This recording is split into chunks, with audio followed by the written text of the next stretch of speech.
जय धरणी जय बराहा। यसपल्ट भाद्र महिनाको 11 गते जो कुशे औँसी पर्दैछ, यो कुशे औँसी कुशको उत्पत्ति भनेको बराह भगवानको शरीरबाट भएको छ र कुशे औँसी भनेको कुश भनेको ब्रह्मा विष्णु महेश्वरको प्रतीक पनि हो र कुश भनेको चाहिँ अब पिताको प्रतीक पनि हो। त्यसैले त्यो दिनलाई पिताको मुख हेर्ने दिन पनि भनिन्छ।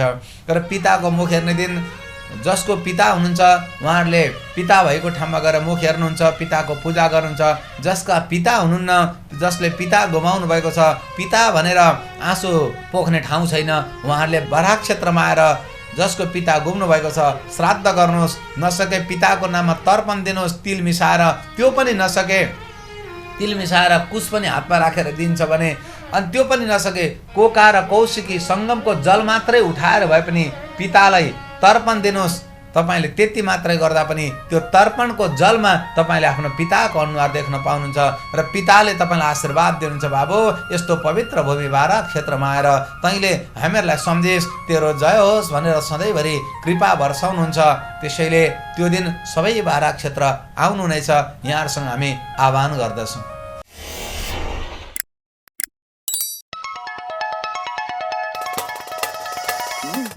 नमस्कार, म योगेश बराह क्षेत्र बराह दर्शन अनलाइन टिभी तथा बराह दर्शन फेसबुक पेजको माध्यमबाट म यहाँहरू सबैलाई हार्दिक मङ्गलमय शुभकामना व्यक्त गर्दछु।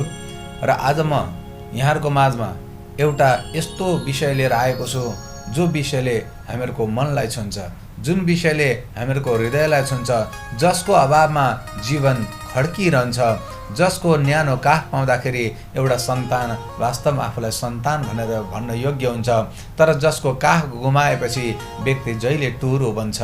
आज म त्यस्तो विषय लिएर आएको छु। हाम्रो परम्परामा माताको मुख हेर्ने दिन हुन्छ, त्यस्तै गुरुको आदर गर्ने, गुरुलाई पूजा गर्ने दिन हुन्छ, गुरुको मुख हेर्ने दिन हुन्छ। त्यस्तै गरेर पिताको मुख हेर्ने दिन पनि हुन्छ।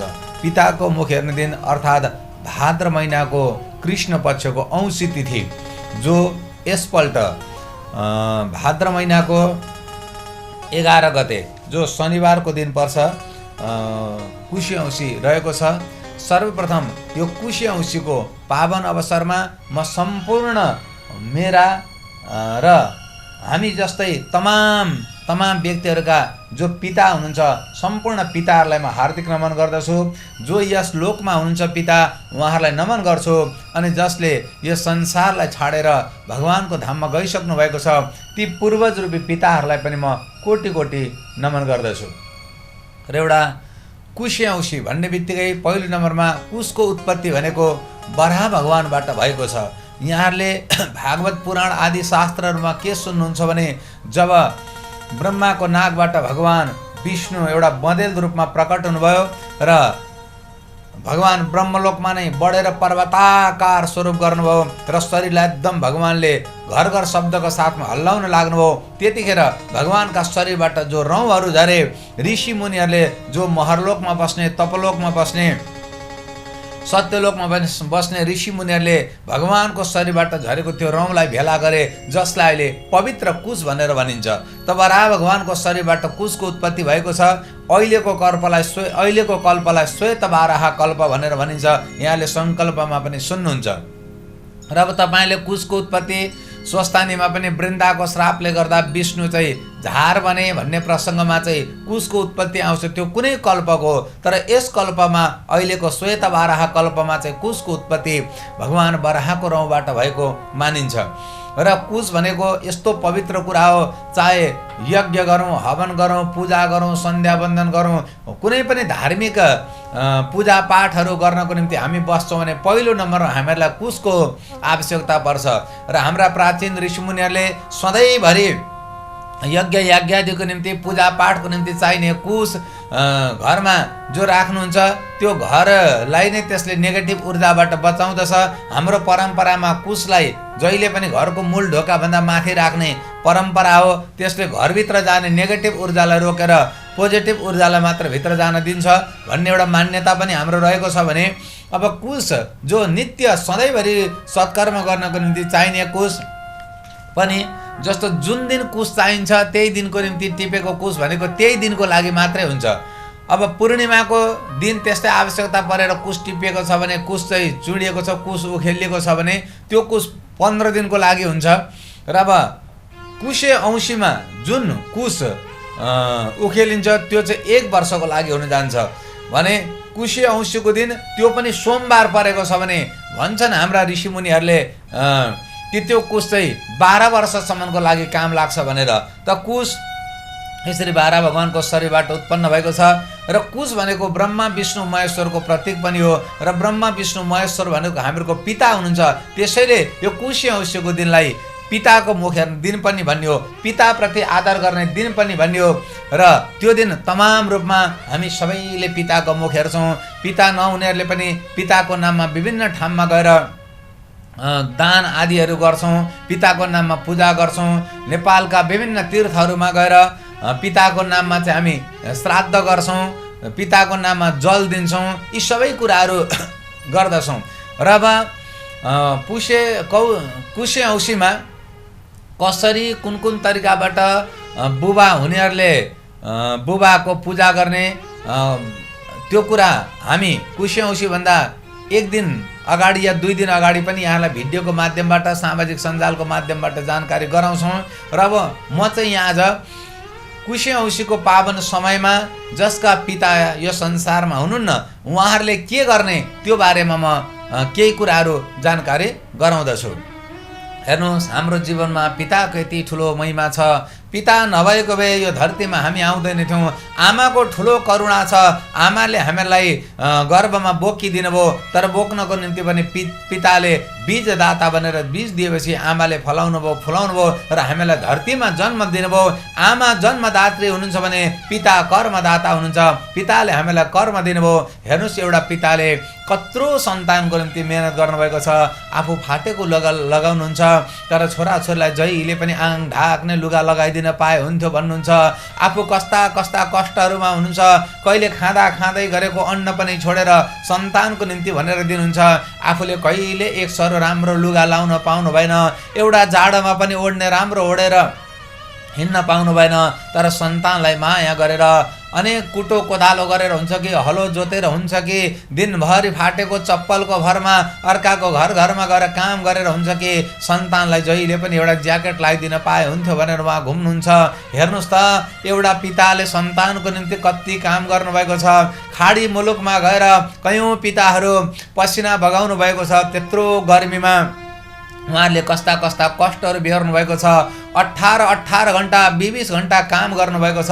आखिर पिताले त्यो गर्नुभएको काम कसको लागि? सन्तानको लागि। त ती सन्तानले त्यस्ता पितालाई कहिले सम्मान गर्दैनन् भने ती सन्तानलाई के सन्तान भन्नु? कोही भारतमा गएर अनेक तरिकाबाट दरबान बसेका छन्, चपरासी बसेका छन्, अर्काको पाले ढोके बनेर बसेका छन्। कसको निम्ति? 60 वर्षको 65 70 वर्षका बुबाहरू सन्तानको निम्ति भनेर भारतका कयौँ ठाउँमा चौकीदार बसेको मैले पनि देखेको छु। ती सबै देख्दाखेरि कस्तो लाग्छ भने अहो हेर, पिता कति महान हुन्छ, पिता कति महान हुन्छ, पिता कति महान हुनुहुन्छ। जसका पिता छन् यो धरतीमा ती वास्तवमा धन्य हुन्। जसका पिता छैनन् सम्झिनु त, जस्तो मेरो अहिले मैले पिता भनेर अङ्कमाल गर्ने ठाउँ कहाँ छ र? अब पिता हुनुहुन्न, पिता हुन्जेल मैले पिताको महत्त्व बुझिनँ। आज जब पिता हुनुहुन्न अब मलाई लाग्छ मैले गएर पिता भन्ने ठाउँ कहीँ छैन। हे पिता भएका व्यक्तिहरू, तपाईहरू धेरै धन्य हुन्छ। त्यस्ता पितालाई कहिले नरौनुहोस्, त्यस्ता पिताको चित्त कहिले नदुखाउनुहोस्। यो कुशे औँसीको समयमा पितालाई विशेष तरिकाले सम्मान गर्नुहोस्। अरू दिन पनि सम्मान गर्नुहोस्, तर पनि कुशे औँसीको दिन त हरेक सन्तानले पितालाई एकदमै सम्मान गर्नुहोस्। त्यो दिन गएर पिताको पूजा गर्नुहोस्, पितालाई मनपर्ने खानेकुराहरू दिनुहोस्, मिठाईहरू दिनुहोस्, वस्त्र आदिहरू दिनुहोस्। केही नभए पनि मेरो पिता भनेर अङ्कमाल गर्नुहोस्। पिताको चरणमा परेर पिता मैले जति गल्ती गरेँ त्यो गल्तीलाई क्षमा गर्नुहोला। पिता म तपाईँको अगाडि यति वचन दिन्छु, मेरो कारणले गर्दा तपाईँको शिर कहिले पनि झुक्ने छैन। म यस्तो काम गर्छु पिता, तपाईँले शिर ठाडो पारेर हिँड्न पाउनुहुन्छ भनेर पितासँग आशीर्वाद दिनु। अनि पिता को सान्निध्यतामा बसेर पितासँग रमाइला कुराहरू गर्नु। भन्नुहोस् त पिता कति आनन्दमा हुनुहुन्छ।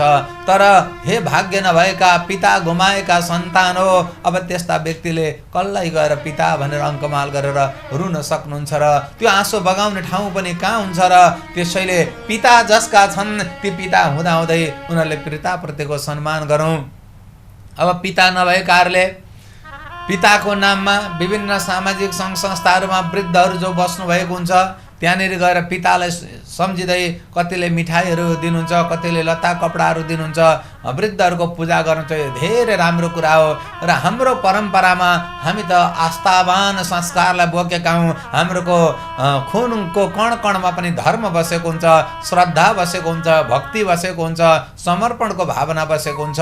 पिता नभएकाहरूले कुशी औँसीको दिन आफ्ना पितालाई सम्झेर विभिन्न तीर्थहरूमा गएर जलाञ्जली दिनुहुन्छ, तिलाञ्जली दिनुहुन्छ, त्यस्तै गरेर श्राद्ध गर्नुहुन्छ।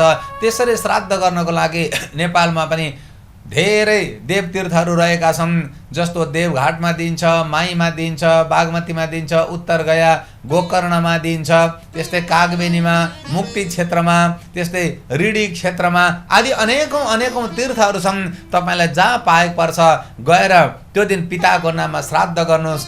तर यदि सम्भव छ भने त्यो दिन तपाईँ बराह क्षेत्रमा आउनुहोस्, किनकि कुशको उत्पत्ति भएको पनि बराह भगवानको रौँबाट हो भने कुशको उत्पत्ति गराउनेवाला बारा भगवान जहाँ बस्नुभएको छ र सर्वप्रथम अर्यमादि नाम गरेका पितृहरूका अधिष्ठाता देवताले साह्रै दुःख पाएर बारा भगवानसँग पुकारा गरेपछि बारा भगवानले ती अर्यमादि पितृहरूका पनि अधिष्ठाता देवता भनेका पिता जो हुन् उनीहरूको उद्धार गर्नको निम्ति सर्वप्रथम पितृलाई सम्झेर श्राद्ध गर्नुभएको भूमि हो बराह क्षेत्र। विष्णु पादुका कोकाको तीर। त्यो दिन गएर बराह क्षेत्रमा जसले पितालाई सम्झिन्छ, जसले पितालाई सम्झेर तर्पण दिन्छ, जसले पितालाई सम्झेर तिल सहितको तिल र कुश राखेर कोकाको जल उठाएर बारा भगवानतिर फर्केर या पितृलाई सम्झेर तिल दिन्छ, तिल दान गर्दछ, जल दान गर्दछ। त्यस्तै कोका कौशिकी सङ्गमको तीरमा बसेर पितृहरूलाई सम्झेर हे पितृ हो आज हजुर हुनुहुन्न, हे मेरा पिता हजुर यहाँ भएको भएदेखि म प्रत्यक्ष भौतिक रूपमा हजुरको पूजा गर्ने थिएँ, तर पिता म अभागी भएँ। आज हजुर हाम्रो अगाडि भौतिक रूपमा हुनुहुन्न, तर पिता मैले मनले बिर्सेको छुइनँ। मैले पवित्र भूमि बारा क्षेत्रमा जसले कुशको उत्पत्ति गराउनु भएको थियो, जसद्वारा नै कुशको उत्पत्ति भएपछि पिताको मुख हेर्ने दिन भनेर पनि संसारमा जगतमा प्रसिद्ध भयो। यो दिन पिता म हजुरलाई सम्झेर बारा भगवानलाई साक्षी राखेर यो कोकाको जल कौशिकी सङ्गमको जल हजुरलाई चढाउँदैछु भनेर चढाउनुहोस्। विद्वान ब्राह्मणहरूद्वारा सके पिताहरूको नाममा पिण्ड दिनुहोस्, तर्पण दिनुहोस्। माथि बसेर पिताहरू खुसी हुनुहुन्छ कि भौतिक रूपमा नभए पनि आध्यात्मिक रूपबाट सूक्ष्म रूपबाट पिताले तपाईँलाई उपस्थित भएर तपाईँलाई काखमा राखेर आशीर्वाद दिनुहुन्छ। भनिन्छ गया श्राद्ध सतेर नापी मुक्तिर यस्य न विद्यते तस्य कोका जलत स्पर्शात् ध्रुवम मुक्ति भविष्यति। संसारका सारा तीर्थमा गएर एकपल्ट होइन, दुईपल्ट होइन, 17 नापी 100 पल्ट श्राद्ध गर्दा पनि जुन पिता पुर्खाको उद्धार हुँदैन त्यस्ता पितृहरूको नाममा बारा क्षेत्रमा गएर विष्णु पादुकामा गएर कोकाको तीरमा गएर अझ कोका कौशिकी सङ्गमको जल भएको ठाउँमा गएर जसले पितृहरूको नाममा तर्पण पिण्ड पानी दिन सक्दा त अति उत्तम भइगयो। त्यति गर्न नसक्दा कोका जलत स्पर्शात् कोकाको पानीलाई छोएर पितृहरूको नाम मात्रै पनि उच्चारण गरिदिन्छन् भने ध्रुवम मुक्ति भविष्यति निश्चित मुक्ति हुन्छ भनेर स्कन्द पुराणले भन्छ। यस्तो पावन भूमिमा जहाँ कोकाको जललाई छोएर सङ्गमको जललाई छोएर कोका र कौशिकीको जललाई छोएर पितृहरूको नाम मात्र उच्चारण गर्दा पनि ध्रुवम मुक्ति भविष्यति पितृहरू निश्चित मुक्ति हुन्छ भनेर भनेको छ भने झन् त्यो तीरमा बसेर बारा भगवानको सानिध्यमा पिताको निम्ति तपाईँले तर्पण पिण्ड आदि दिँदा अनि पिताको निम्ति बारा भगवानको पवित्र भूमिमा गएर दानादि कर्म गर्दा पिता कति प्रसन्न बन्नुहुन्छ। आज तपाईँलाई कुशी औँसीको दिन बारा क्षेत्रबाट तपाईँका पिताले तपाईँलाई कुर्दै हुनुहुन्छ, बाबु म बारा क्षेत्रमा बसेको छु, कोका कौशिकी सङ्गममा तिमीले आएर मलाई एक अन्जुली जल दिन्छौ कि भनेर आशा गरेको छु। तिमीले आएर मेरो नाममा जौको पिण्ड दिन्छौ कि या पायस पकाएर पिण्ड दिन्छौ कि भनेर बाबु मैले कुरेको छु। त्यो पनि गर्न नसके बाबु।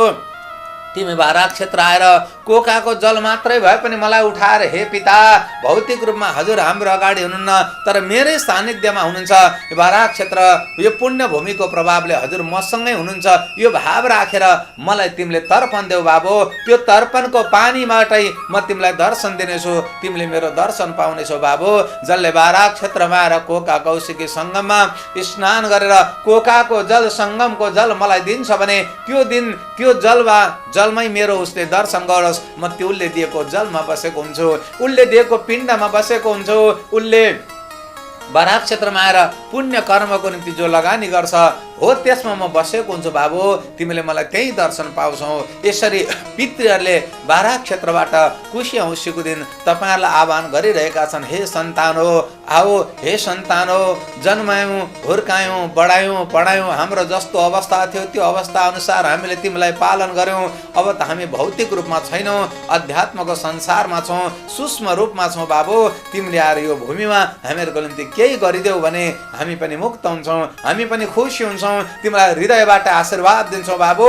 कोकाको जल सङ्गमको जल हामीहरूलाई दिँदा हामी जति तृप्त हुन्छौँ नि त्यति तृप्त दुनियाँमा कहीँ गएर जेसुकै गर्दा पनि तृप्त हुँदैनौँ। त्यसैले बाबु भनेर बाराक क्षेत्रको त्यो भूमिबाट तपाईँका पिताले तपाईँका पुर्खाले कुशी औँसीको दिन आएर देला कि तर्पण पिण्ड भनेर कुरिरहेका हुन्छन्। त्यसैले हरेक पिता जसले गुमाउनु भएको छ, जसको पिता हुनुहुन्न, हामी अभागी हौँ, त्यो भित्र म पनि पर्छु। म जस्तै थुप्रै त्यस्ता छन्। त बाराक क्षेत्रमा आउँ, पिताको नाममा केही कर्म गर्नु। बाराक क्षेत्रमा तपाईँहरूलाई बाराक क्षेत्रमा आएर भगवानको पितृको नाममा जो सत्कर्म गर्नुहुन्छ त्यहाँनिर त्यस्तो कुनै किसिमको आवश्यकता पर्यो भने हामी पनि त्यहीँ हुन्छौँ, तपाईँहरूलाई सहयोग पुर्याउँछौँ। भएन हाम्रो संस्था छ बाराक क्षेत्र संरक्षण मञ्च, त्यो मञ्चले तपाईँलाई आवश्यक त्यस्तो केही कुरा पर्दा सहयोग पुर्याउनेछ। तपाईँहरू सबै कुशी औँसीको दिन बाराक क्षेत्र आउनुहुनेछ। पितृको नाममा तर्पण पिण्ड आदि गरेर आफ्ना पितृहरूलाई स्मरण गर्दै पितृहरूलाई हर्ष प्रदान गरेर पितृहरूबाट आशीर्वाद लिनुहुनेछ। सो त त्यो दिन तपाईँले कोका र कौशिकी सङ्गमको जल जब पितृहरूलाई भनेर तर्पण दिनलाई उठाउनुहुन्छ हो त्यही जलमा तपाईँले आफ्नो पिताको दर्शन गर्नुहुनेछ।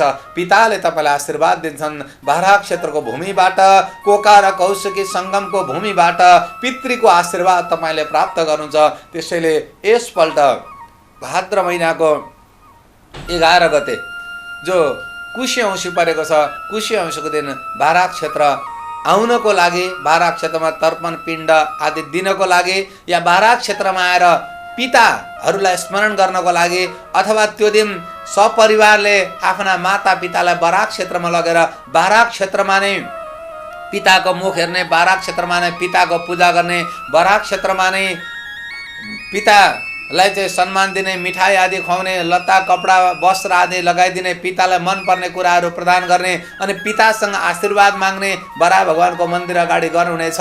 अब त्यो दिन तपाईँका पिता मात्र होइन पूर्वज पनि खुसी हुन्छन्, बारा भगवानको पनि आशीर्वाद पाउनुहुन्छ। यो आह्वान तपाईँलाई हामी गर्दछौँ। यहाँहरू सबै आउनुहुनेछ र कुशी औँसीभन्दा एक दिन अगाडि नै हामी कुशी औँसीमा कसरी एक भक्त रहेर काम गर्ने, कुशी औँसीको दिन जसका पिता विद्यमान हुनुहुन्छ उहाँहरूले के गर्ने, कसरी चाहिँ कुशी औँसी पर्वलाई मनाउने, त्यो सबै कुराहरू फेरि हामी तपाईँहरूलाई जानकारी गराउनेछौँ। यिनै शब्दको साथमा मैले तपाईँहरूलाई कुशी औँसीमा बाराक क्षेत्रबाट जो आह्वान गरेँ तपाईँलाई कस्तो लाग्यो? यदि राम्रो लागेको भए तपाईँले त्यसलाई आफ्ना संसाधनबाट लाइक गर्न सक्नुहुन्छ, त्यस्तै कमेन्ट गर्न सक्नुहुन्छ। त्यस्तै गरेर बराह दर्शन अनलाइन टिभीमा तपाईँले सब्सक्राइब गर्न सक्नुहुन्छ र आफूलाई मन परेका भिडियोहरू तपाईँले आफ्नो संसाधनबाट त्यसलाई सेयर गरिदिनु भयो भने तपाईँसँग जोडेका तमाम अरूहरूले पनि यस्तो पवित्र कुरा, ज्ञानगुणका कुरा सुन्न पाउनुहुन्छ। त्यो पनि पुण्य तपाईँले प्राप्त गर्नुहुन्छ। त्यसको लागि पनि यहाँहरूसँग सबैले यसरी सेयर गरिदिनु हुनेछ, सब्सक्राइब गरिदिनु हुनेछ, यो पनि हामी आग्रह गर्दछौँ। र यस्तै विषयहरूलाई पनि तपाईँहरूले त्यहाँनिर सब्सक्राइब गरेपछि सधैँभरि पाइरहनुहुन्छ। अध्यात्म संसार के हो भनेर बुझ्न र बुझाउनको निम्ति नै हामीले सबै कामहरू गरिरहेका छौँ। यिनै शब्दको साथमा यसपल्ट पर्ने 11 गते भाद्र महिनाको 11 गते पर्ने कुशे औँसीको पावन अवसरमा सम्पूर्ण विद्यमान रहनुभएका पिताहरू र दिवंगत भइसक्नुभएका पिताहरूको पनि श्री चरणमा नमन गर्दै म यहाँहरूको माझबाट बिदा लिनुभन्दा अगाडि जय होस्, मङ्गल होस्, कल्याण होस्, जय धरणी, जय बरा भन्न चाहन्छु।